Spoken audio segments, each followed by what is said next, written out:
Hello friends, स्वागत है आपका आज के इस वीडियो में। दोस्तों, मार्केट में बहुत सारे म्यूचुअल फंड्स हैं, तो ऐसे में समझ नहीं आता है कि कौन से फंड में इन्वेस्ट करें। तो आज हम इस वीडियो में जानेंगे उन्हीं सभी म्यूचुअल फंड में से एक एसबीआई यानी स्टेट बैंक ऑफ इंडिया के म्यूचुअल फंड ऑप्शंस के बारे में, जिनमें हमें मिल सकता है बहुत ही बढ़िया रिटर्न। तो चलिए शुरू करते हैं। तो दोस्तों, एसबीआई म्यूचुअल फंड आपको एसआईपी और लमसम दोनों ही तरीके से इन्वेस्ट करने का मौका देता है। आप लमसम इन्वेस्टमेंट में कम से कम 5,000 रुपए से भी शुरू कर सकते हैं, और एसआईपी की बात करें तो एसआईपी में भी आप 500 रुपए से मिनिमम इन्वेस्टमेंट स्टार्ट कर सकते हैं। दोस्तों, ये जानने से पहले कि कौन से इक्विटी फंड में इन्वेस्ट करें, पहले ये जानते हैं कि एसबीआई म्यूचुअल फंड में इन्वेस्टमेंट करने के क्या फायदे हैं। तो पहला है कि SBI mutual fund tax benefit offer करता है अंडर सेक्शन 80C। आप एसबीआई म्यूचुअल फंड में इन्वेस्ट करके लॉन्ग टर्म के लिए अपनी फाइनेंशियल प्लानिंग को कर सकते हैं। इसके अलावा यह आपको कंसिस्टेंटली रिटर्न बनाकर भी देता है। क्रिसिल यानी credit rating information service of India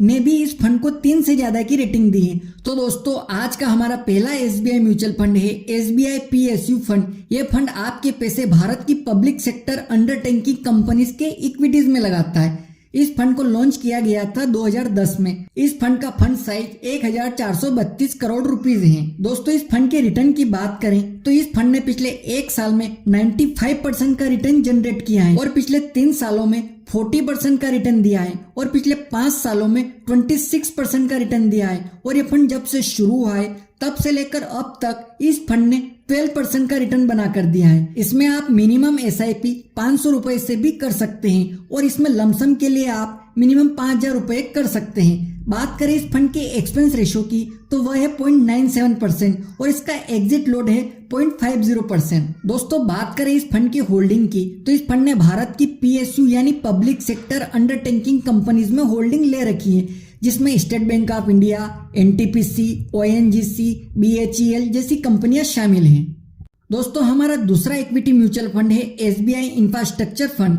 यह फंड आपके पैसे को जो कंपनी डायरेक्टली या इनडायरेक्टली इंफ्रास्ट्रक्चर से जुड़ी होती है उनकी इक्विटी में लगाता है। अब बात करें इस फंड के रिटर्न की तो इस फंड ने पिछले 1 साल में 65% का रिटर्न बना कर दिया है, और पिछले 3 साल में 32% का रिटर्न बना कर दिया। और यह फंड जब से शुरू हुआ है तब से लेकर अब तक यानी ऑल टाइम रिटर्न इसने 16% का बना कर दिया है। इस फंड का फंड साइज 2063 करोड़ रुपीस है। इस फंड में आप मिनिमम एसआईपी 500 रुपए से भी शुरू कर सकते हैं, और लमसम में आप 5,000 रुपए से स्टार्ट कर सकते हैं। इस फंड का एक्सपेंस रेशियो 1.48% का है, जो थोड़ा ज्यादा है, और इसका एग्जिट लोड 0.50% है। यानी अगर आप 1 साल से पहले अपने पैसे को विड्रॉल करते हैं तो आपका 0.50% का एग्जिट लोड चार्ज कटेगा। दोस्तों, बात करें इस फंड की होल्डिंग की तो इस फंड ने इंफ्रास्ट्रक्चर कंपनीज में अपनी होल्डिंग ले रखी है, जिसमें रिलायंस इंडस्ट्रीज, लार्सन एंड टर्बो, गेल इंडिया, टाटा स्टील जैसी दिग्गज कंपनीज शामिल हैं। चलिए दोस्तों, बढ़ते हैं अगले फंड की तरफ। तो दोस्तों, तीसरा फंड है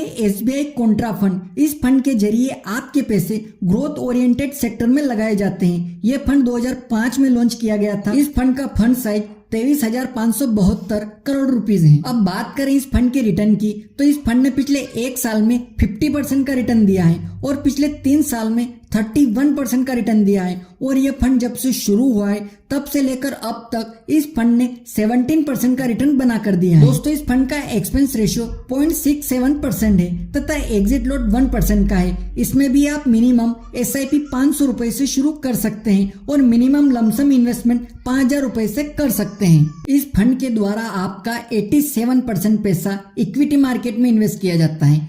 दोस्तों, हमारा चौथा फंड है SBI magnum mid cap fund.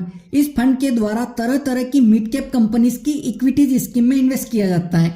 इस फंड को 2005 में लॉन्च किया गया था। इस फंड का फंड साइज 15,957 करोड़ रुपीस है। अब बात करें इस फंड के रिटर्न की तो इस फंड ने पिछले 1 साल में 37% का रिटर्न दिया है, और पिछले 3 साल में 24% का रिटर्न दिया है। और यह फंड जब से शुरू हुआ है तब से लेकर अब तक यानी इसका ऑल टाइम रिटर्न 20% का है।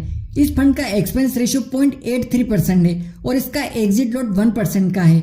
इस फंड में आप मिनिमम एसआईपी 500 रुपए से स्टार्ट कर सकते हैं। बात करें इस फंड की होल्डिंग की तो इस फंड ने मिड कैप कैटेगरी की 73 कंपनीज में अपनी होल्डिंग को ले रखा है। दोस्तों, हमारा पांचवा और आज का आखिरी फंड है एसबीआई स्मॉल कैप फंड। इस फंड को 2009 में लॉन्च किया गया था। इस फंड का फंड साइज 24,861 करोड़ रुपीस है।